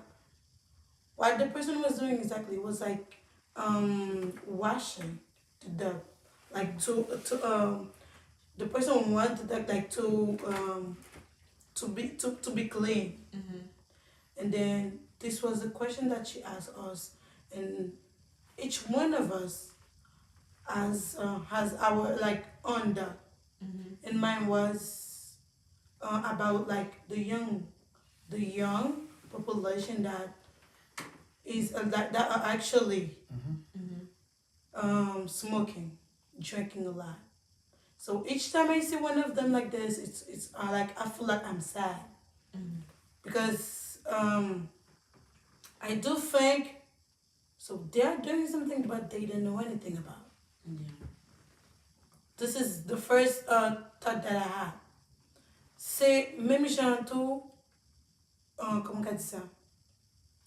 Parler de ça dans le moment comme si on a le même feeling. On a boss, on a côtoyer, on a passé la fumée, sac pétrissant, c'est là qu'on on partit tout le monde a fait. Et des fois on vient à côté où on dit pourquoi ça vous prendre ça faire est-ce que filmer on filme pour qui ça filmer pour qui ça fait ma quand même pour même essayer comme ça de bon élément de réponse pour ça parce que il vient tourner comme ça en mode en style bon on a compris que raison en fait mais c'est un problème c'est une bagarre qui comme ça moi on t'est motivé pour essayer garder et comprendre la réalité et garder ce que peut-être bonne solution qui capoter ensemble avec Timoun ça avec fait. So on pas seulement la question Timoun qui l'église, c'est nous moi globalement, jeune même.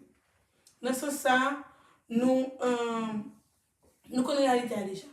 C'est ce que vous filmez une fois, vous filmez deux fois, et vous commencez à faire filmer pas porter rien positif. Filmer pas porter rien positif. Pour l'alcool, je ne pas courir parce que depuis que les gens n'ont pas abusé de l'alcool, depuis les parents sont négatifs, dans les gens n'ont pas boire. Ça, c'est idée. Vous avez conseillé boire, oui? Je ne sais pas comment boire. Dans ce sens que je ne sais pas dire, je suis sorti là, je bois l'alcool, certes. Mais comment boire? Est-ce que je bois là au niveau de ce que je commence à parler, tout le monde commence à sortir dans la bouche, même pas comme quelque chose de tête, même pas qu'à. So, moi, c'est moi ça que je passe, je vais expliquer. Et comment elle est? Je dis que je son pied, la même que je son pied. So, immédiatement que on commence à dire au niveau ça, you start. Pour moi-même, c'est comme ça, moi, la question à là, pas abuser au début. Mais pour ça, qui a un rapport avec filmer, parce que même on gagne, on prend. Ok. Ou nan entourage on ka filmer ensemble son problème libre. Li rive dans sens que comment dire ba ça m'a dit c'est ka jeune moi un peu bien créole, c'est que gon premier couche, gon deuxième jusqu'à un troisième couche. C'est que moun ka filmer c'est premier couche. Moun qui tout près là c'est deuxième nan.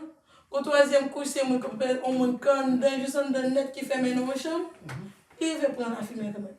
C'est côté il y a un mauvais effet sur le monde.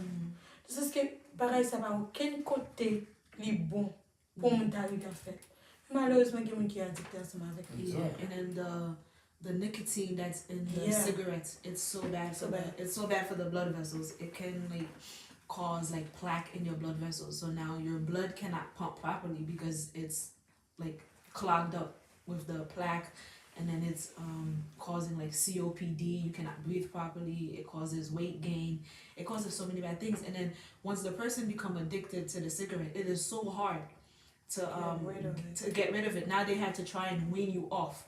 So now when you go to the facilities, they will give you the cigarette, but like try to give you like patches, and they try to find out so many ways where they can like help you to stop being so addicted to it. So it's a long life journey. It's not cigarette smoking, marijuana smoking is not something you want to start.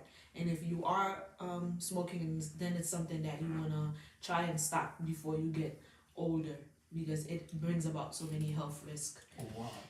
That's problem. So vous voulez dire par là, ça veut dire, dans question de boire, parce que comme tourner la donne, parce que on est là. So, si je bois 2 bouteilles éclairées, on l'autre n'est pas boire 2 bouteilles éclairées, est-ce que moi-même, ma régularité pas moi? Ok. Pendant qu'on a parlé de ça, il faut que nous soyons comme chaque monde tolérance. Chaque monde boit. Le fait que quand tolérer, il pas veut dire que le bon. Yeah. The thing is, you have the Bible too, right? The Bible says don't become drunk, right? If today you can tolerate 2 gallons of alcohol. You said 2 bottles? What did you say? 2 bottles. 8 ounce. Okay. If today right now you can tolerate 8 ounces, right? 8 ounces of alcohol. But years ago you were only able to tolerate 2 ounces of alcohol. That means that at 8 ounces, even though you don't feel drunk, but you are drunk. Really? Yeah. You are. So because now you are at your tolerance. Yeah. Now you're at your tolerance.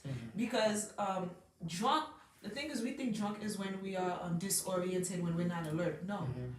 You become drunk as soon as your body is getting to the tolerating phase. Because drunk, the more you have a habit of drinking, the more you have a tolerance. So today I can tolerate 2, tomorrow I can tolerate 4, next time I can tolerate 8. So what gets me drunk at 2, but in a few years I'm gonna get drunk at 8 ounce.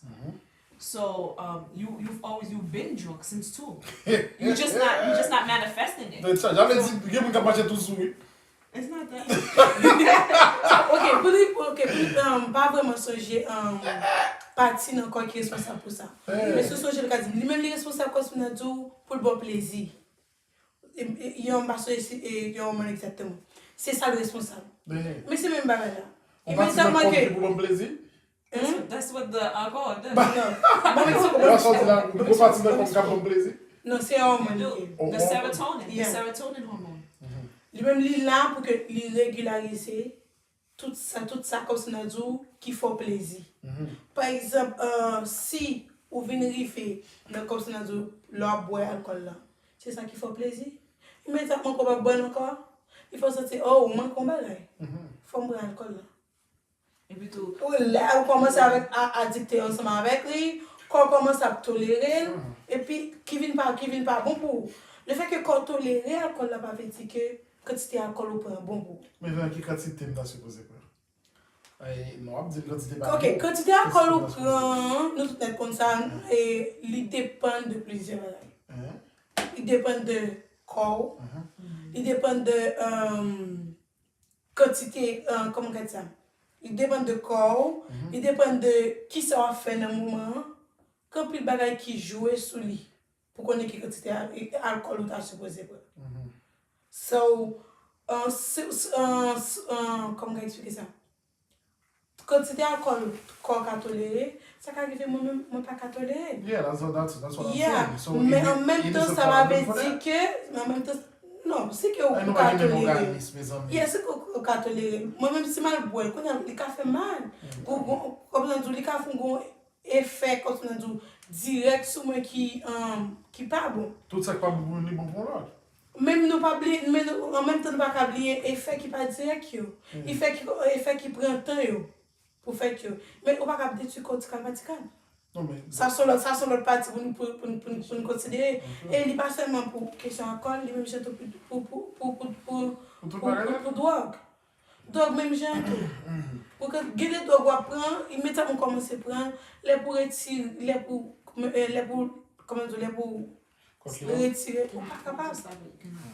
Même avec traitement, même traitement ou pas capable rapide. Et puis j'ai pris la verticale particulière parce que depuis retirer le bout, même hormone ça pas lui pas bon impression que ou un problème. That person becomes sick, they go through withdrawal. They start cool. like, vomiting. That's good. All right. So there is one more question encore, but avant et bon qui te dit bon ka bien répondre avec question, bah pour mon pas satisfait. When we talk about daddy issues, that person blame his father for not being there. So c'est ça que dit Miguel veut dire parce qu'on est même pas trop parler anglais. So yo dit que mon répondre pour dire daddy issues mean as is because they blame their daddy absence for why they are not successful. So pour moi bonne question, est-ce que par le fait que nous pas papa, est-ce que nous capable, est-ce que nous fille capable de gagner daddy issue par le fait que pas gagner main figure dans la house là? I don't think so.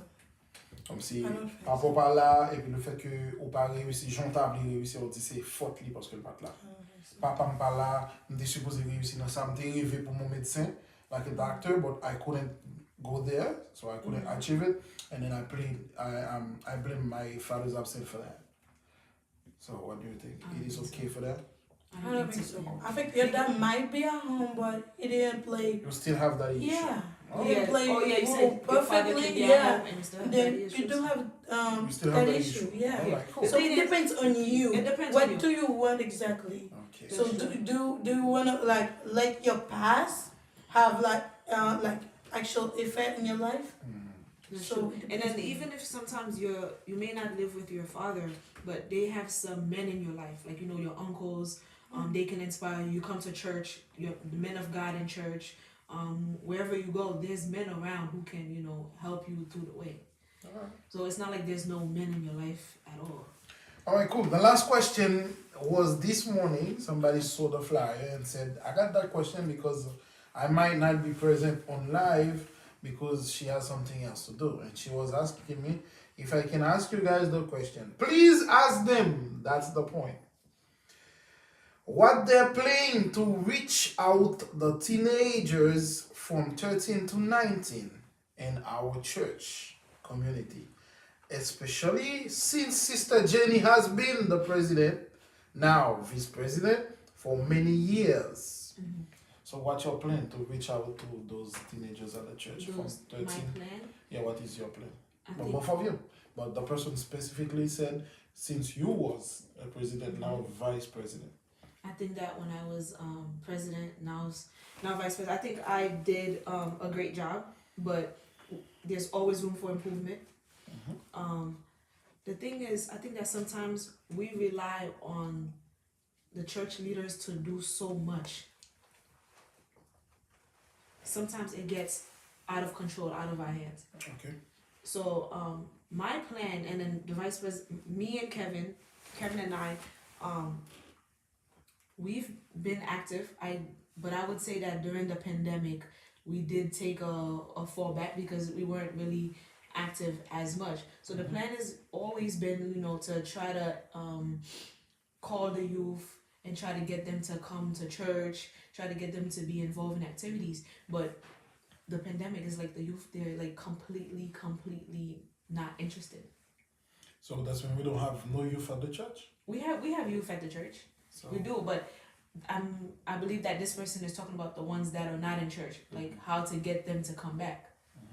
So that's the issue, because I have youth members that I plead every Saturday, you come to church, it's gonna be a good service, come, you will enjoy, let's do some activities together, and they would not come. Wow. So They refuse to come. the question is for you too. So what is your plan? Yeah. You said, what is your plan to get those teenage from 13 to 19? So now my thing is, if the parents, I mean, E pa yon gade nou la ti. I know.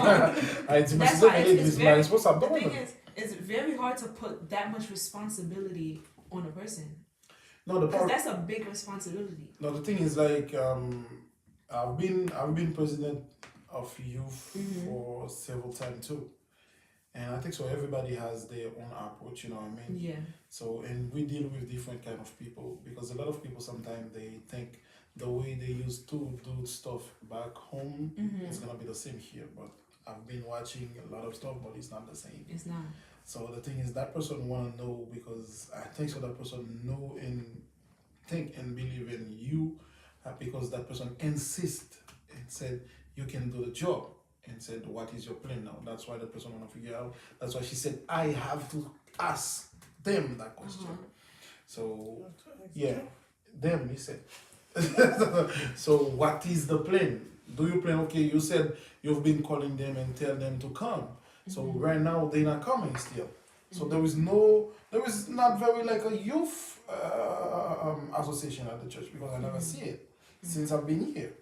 I never see youth association. I used to see people come on Friday. Like it is the same people who always came. Nobody else. It always Kevin, you, Mike, and Chelsea and Moliere, and you know what I mean? So where is the youth? If there is a youth, what is your plan to bring them back now? The thing is that we would have to do a different approach, because I guess the approach we've been doing It's not working. is not working. But we cannot do this alone, because we've been doing this. Trust me, the youth you see here, we are holding the youth by the string. Alright. So you at your yeah. So qui a vu pour, you know what I mean? Normalement, on va vraiment avoir expérience ensemble avec jeune l'église Théophile. Ok. So va question dans même, ouais, ça pas rien du tout. Ouh, et ben en tout cas, nous ba nous dernier pour ça. Nous fait J'ai que conclusion Jenny pour se nous dit, finir. je pense que il y a différentes approches qui ici fait. Et si que une pas marché, par exemple, les que nous fait tel plan pour nous faire telle approche, pour nous faire assessment tout, dans le sens que si que tel plan va marcher, on regarde pour qui ça tel plan va marcher, qui faiblesse nous là-dedans, comment on fait pour nous